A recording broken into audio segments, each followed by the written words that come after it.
Ever wonder about the rainbow? How is that a sign of God's covenant that he's never again going to destroy the world? The rainbow, last time I checked, is a natural phenomenon. The world at the time of the flood is already 1,000 years old. Are you telling me there never was a rainbow before?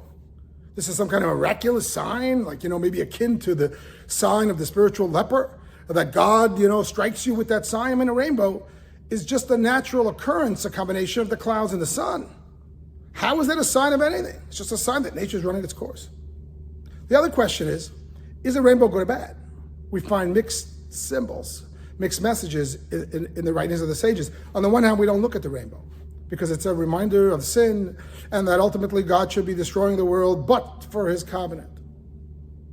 Conversely, though, it is gorgeous. There are a few things that are as beautiful as the rainbow.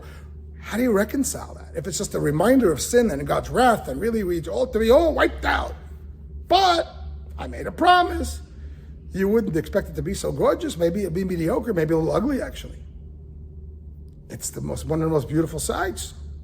Plus, if you look at the Zohar says when you see a very bright rainbow shining through the clouds, get ready for Mashiach. Really? Mashiach, the greatest redemption, the perfection of the world, coming from the rainbow, which is a symbol of sin and God being held back from once again destroying the world. How do you explain it? So the Rabbi helps us out with this. He says, pre-flood and post-flood is a different era. This wasn't just a punishment. This was a permanent cure and purification. In fact, the 40 days of the flood represent the 40 measures of a mikvah. The entire world was put into a mikvah, and it came out purified on a different level. How so? That it can never sin again? No, that wouldn't even be the purpose. God doesn't want to take away free choice. But rather, you see, pre-flood, people were either sinners or righteous. But once I tasted sin, there was no coming back. There was no turning around. There was no U-turn because there was no spiritual immunity to the world. A person can be very, very healthy. If, God forbid, their immune system isn't functioning properly, the tiniest cold, there can be, a slippery slope to no return, God forbid. And that's how the world was pre-flood. They were very righteous people. They lived 1,000 years because they were in tune with God's full energy.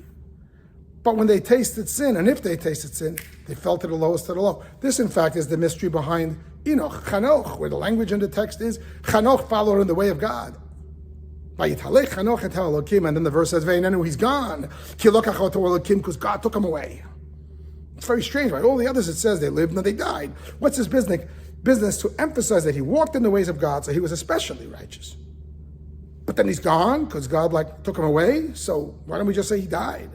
So Rashi helps us and explains to us that he was very righteous, but he was teetering over sin. And God took him away, lest he fall into sin. The message on the Hasidic level, says the Rabbi, is that he was very righteous. God loved him. He was so special. But God knew the minute he tastes sin, he's going to fall off the cliff. They didn't have any mechanism for teshuvah. You're either good or bad. There is no in between. There is no possibility of picking yourself up after you mess up and turn around. That was an invention of the flood. So the flood's not really all bad.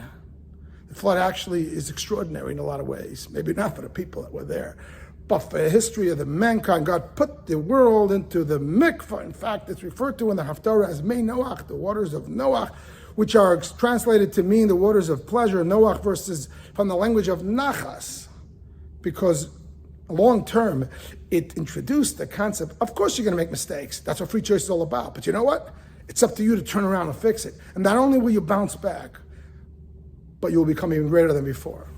And this explains how come there was no rainbow pre-flood. There really wasn't. The world was too coarse. So the physical clouds didn't reflect the sun in that way.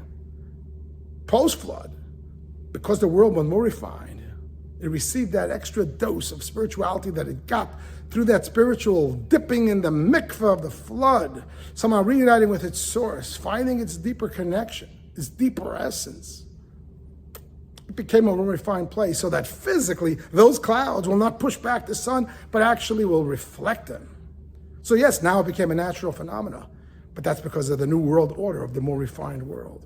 So when you see the rainbow, that's a sign that God will never again destroy the world. He never needs to. Why? Because people sinned?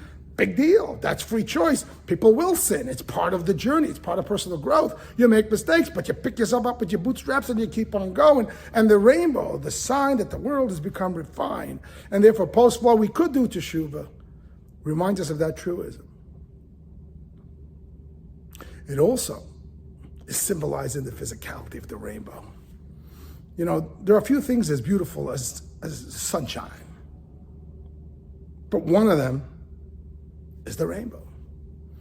In fact, it is an extension of sunshine, except there's one thing different. It's bouncing through the clouds. You know, sunshine is bright. It represents beautiful. It's a light. It's wonderful. It's glorious. Clouds, not so much. It's a cloudy day. Everybody knows, you know. How's life? It's a little cloudy lately. It's a negative connotation. Sunlight, fantastic. Brightness, it's wonderful. There's only one thing better. When that sunlight hits you on a cloudy day, when you found the inner strength to overcome the negativity after you've fallen into sin or negativity or unkosher behavior or addictive behavior, what have you, you're in a space of cloudiness and you allow your inner sunshine to shine through and say, I'm going to turn around and make it a better day and live a better path. You're not just going to come back to sunshine. Now your sunshine is reflecting off your clouds. Are you kidding? It's gorgeous. There's nothing more beautiful. There's a beautiful verse in the story of the building of the temple, the Mishkan, and the language is that when Aaron would come on Yom Kippur, the heavenly cloud would descend. Says the verse, Ki be'anan era'eh, says God, because my revelation comes through the cloud. Say the Hasidic masters, you want to know where you find God in your life? You want to know where you find the presence of the Shekhinah, which is reflected on your inner soul? Be'anan, in the cloudiness of your life. Let's translate not in your strengths, but in your weaknesses. Not in the periods of your life when you're doing everything right, but in the periods of your life where you're teetering and you're struggling with morality, with Yiddishkeit, with joy, with positivity, with anxiety, what have you. It's cloudy, says God. Be'anan era'eh. I'm going to be revealed to you on the cloudy day, because that's the miracle of the Jewish soul, of the human soul. We're not God, we're not sunshine.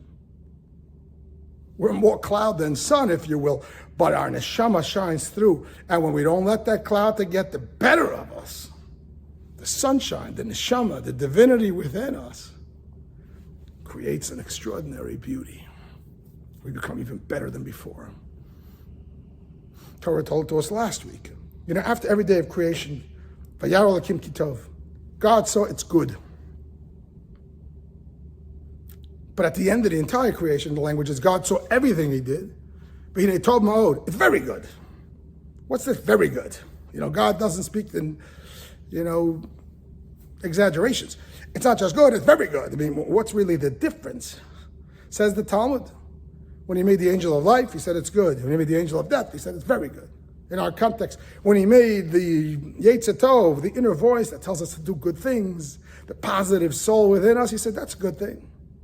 When he made the Yetzer Hara, our inner demons, our inner cloud, our negativity, our susceptibility to negativity, to anxiety, to worry, to addiction, what have you, the Yetzer Hara, that evil, unholy, unkosher voice, God said, that's very good. Really? Yep. Because that's where we create a greater goodness, by overcoming negativity.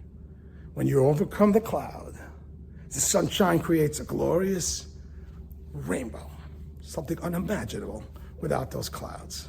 Let's embrace the cloudiness that God gave us and allow our inner sunshine to shine through. And rather than living life beating ourselves up and how come we're imperfect, and how come we made that mistake, keep on going. Know that those are the things that make us shine more gloriously. As the great story of one of the followers of the Alter Rebbe, the first Chabad Rebbe, Rabbi Shnei Zalman, and one of his sons left the path of Yiddishkeit. And he became a biker. In those days, it wasn't used as a biker. It was more like a horse rider. He went around. I guess they had the leather belts and the whole thing and the buckles and whatever. And this was the son of a great chassid of the first Rebbe. And he was brokenhearted. He went to the Rebbe. He says, my son, he left the path of Yiddishkeit. He's not doing any mitzvahs. And he's a horse rider. Equivalent of the biker. He's out there. So the Rebbe says, tell him to come to me. He's thinking to himself, is he going to go to the Rebbe? But he's going to ask him. So he says to his son, just do me one favor. I'm begging you, do me a favor. Go see the Rebbe. He says, of course I'll go see the Rebbe. And he goes with his horse right into, the shtetl, the Hasidic enclave where the Rebbe is living, where everybody is dressed in white and black. And he comes riding in all proudly with a lot of chutzpah on his horse, you know what I mean? And he walks right into the Rebbe. He says, okay, Rebbe, you called me, here I am. The Rebbe looks at him and looks out the window. He sees the horse. He says, that horse, is it a fast horse? He says, oh yeah, Rebbe. That's a really fast horse. Are you kidding me? Says the Rebbe, is that a good thing? He says, of course it's a good thing. It's a fast horse. I need to go a place. I get there quickly. Says the Rebbe, yeah, but what if you lose your way? You're traveling and make a wrong turn.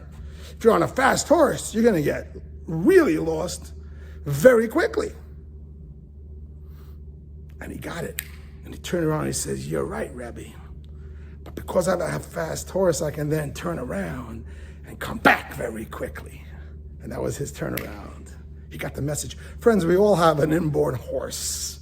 When the Hasidim sit and have a farbrengen, they'll sometimes talk about the ferd, the inner stallion, the inner animal that just wants what it wants and it wants it now, etc. We all have a serious horse, but you know what? That horse sometimes can take us in the wrong directions quickly, but it can even more quickly bring us back home, and we're better for the experience, and we shed our light on the world through the clouds of the negativity, shine the glory of the multicolored rainbow, bringing Hashem's infinite light of goodness, which shines ever greater through the prism of sin, potentially, and challenge. Shabbat Shalom.